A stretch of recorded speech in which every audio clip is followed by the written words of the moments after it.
আসসালামু আলাইকুম, কেমন আছেন সবাই? আশা করি সবাই ভালো আছেন। আলহামদুলিল্লাহ আমিও ভালো আছি। আজকে আপনাদের জন্য 33 ফুট বাই 34 ফুটের ভিতরে 1188 স্কোয়ার ফিটের মধ্যে নতুন একটি ডিজাইন নিয়ে আসলাম। আশা করি আজকের ডিজাইনটিও ভালো লাগবে। তো আমরা আজকের এই ডিজাইনটির ভিতরে 4টি বেডরুম পাবো।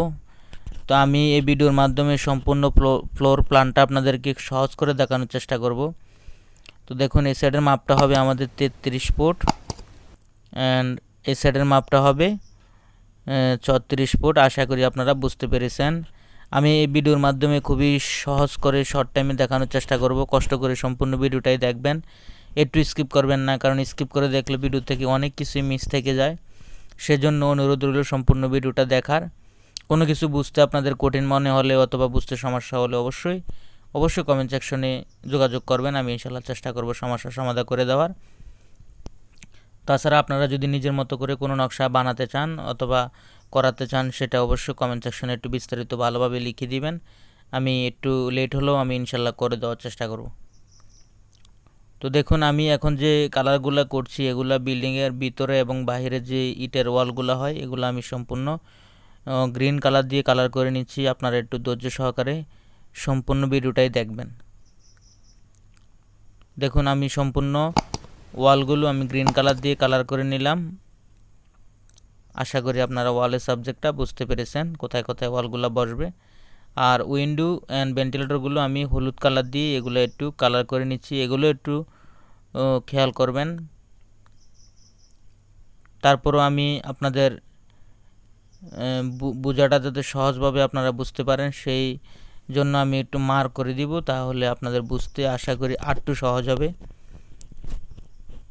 তো দেখুন এগুলা আগে আমরা গেটটি নিয়ে নিলাম। এটা হবে আমাদের মেন গেট।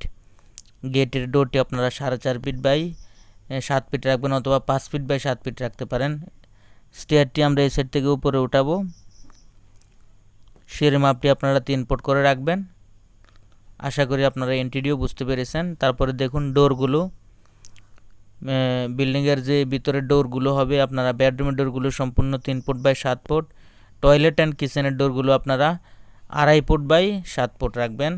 আশা করি আপনারা ভিতরের ডোরগুলো সুন্দরভাবে বুঝতে পেরেছেন। তারপরে একটু লক্ষ্য করুন উইন্ডো অ্যান্ড ভেন্টিলেটরগুলো আমি মার্ক করে নিচ্ছি।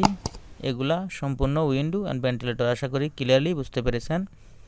তারপরে আর একটু লক্ষ্য করুন আমাদের বিল্ডিংটিতে কয়টি কলম হবে, প্লাস কলমগুলো কোথায় কোথায় বসবে, এগুলো একটু সুন্দর করে খেয়াল করে দেখুন। আশা করি আপনারা কলমের সাবজেক্টও খুবই ভালোভাবে আপনারা বুঝতে পেরেছেন। তারপরে আসুন আমরা 1188 স্কোয়ার ফিটের ভিতরে কি কি রুম পাবো এবং কয়টা বেডরুম পাবো এগুলো আমরা একটু জেনে নেই, মাপগুলা দেখে নেই। তো ফার্স্টে আমরা বেডরুমের মাপটি নিয়ে নিলাম। এটার মাপটি হবে 12 ফুট বাই 12 ফুট। আশা করি ফার্স্ট বেডরুমের মাপটাই পেয়েছেন আপনারা। এটার সঙ্গে একটি অ্যাটাচ করা টয়লেট পাবেন। টয়লেটের মাপটি হবে 7 ফুট 4 ইঞ্চি বাই 6 ফুটের ভিতরে। তারপরে আসুন আমরা সেকেন্ড মাস্টার বেডরুমটিতে যাই। এটার মাপটিও আমরা বের করছি, আপনারা দেখুন। এই সাইডের মাপটি হবে 12 ফুট অ্যান্ড এই সাইডের মাপটিও হবে 12 ফুট। আশা করি মোটামুটি দুটি বেডরুমের মাপ আপনারা বুঝতে পেরেছেন। তো আমরা এখানে হল রুমটা করে নিতে পারি। আর সেন্টারে যে প্লেসটা পাবো এখানে আমরা ডাইনিং অ্যান্ড ড্রয়িং করে নেব। তো দেখুন এই হল রুমের এই সাইডের মাপটা 12 ফুট হবে অ্যান্ড এই সাইডের মাপটা হবে 10 ফুট 4 ইঞ্চি। আর সেন্টারে যে প্লেসটা আমরা পাবো এটা আমরা ড্রয়িং এবং ডাইনিং হিসাবে আমরা ইউজ করব, ঠিক আছে, যেটা লিভিং ফ্যামিলি লিভিংও বলতে পারেন। তো এটার মাপটি হবে এই সাইডে 20 ফুট 4 ইঞ্চি। আর দেখুন টয়লেট, এটা হবে আমাদের সেকেন্ড বেডরুমের সঙ্গে অ্যাটাচ করা। এটার 4